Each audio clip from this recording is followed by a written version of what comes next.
सपनों को हकीकत में बदलने की कला। पांचला गांव में जन्मा एक लड़का जिसका परिवार बहुत गरीब था।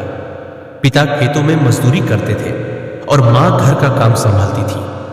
बचपन तंगहाली में बीता, लेकिन उसके सपने हमेशा बड़े थे। वह बचपन से ही भारतीय पुलिस सेवा आईपीएस में जाना चाहता था ताकि समाज में बदलाव ला सके।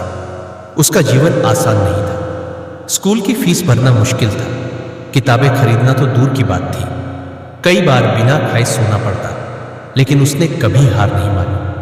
वह लालटेन की रोशनी में पढ़ता, पुराने नोट्स से काम चलाता और गांव के एक शिक्षक से गाइडेंस लेता। जब 10वीं में अच्छे अंक आए तो लोगों ने सराहा, लेकिन कुछ ने ताने भी दिए। गरीब का बेटा अफसर बनेगा, नामुमकिन। पर उसने इन बातों को अनसुना कर दिया।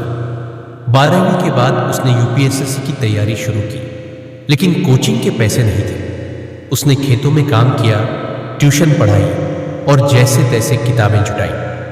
इंटरनेट और लाइब्रेरी का सहारा लिया और दिन रात मेहनत करता रहा। पहले प्रयास में असफलता मिली, दूसरे में भी सफलता हाथ नहीं लगी, लेकिन वह रुका नहीं। उसने अपनी गलतियों से सीखा, खुद को और मजबूत किया और तीसरी बार परीक्षा दी। जब परिणाम आया तो उसका चयन आईपीएस अधिकारी के रूप में हो गया। गांव में खुशी की लहर दौड़ गई। वही लोग जो कभी उसका मजाक उड़ाते थे, अब उसकी तारीफ कर रहे थे। माता पिता की आंखों में गर्व के आंसू थे। अफसर बनने के बाद उसने सबसे पहले अपने गांव में एक लाइब्रेरी और मुफ्त कोचिंग सेंटर खोला, ताकि कोई और बच्चा गरीबी की वजह से पीछे न रह जाए। उसने भ्रष्टाचार और अपराध के खिलाफ सख्ती से काम किया, गरीबों की मदद के लिए कई योजनाएं शुरू की और अपने पद का इस्तेमाल समाज में बदलाव लाने के लिए किया।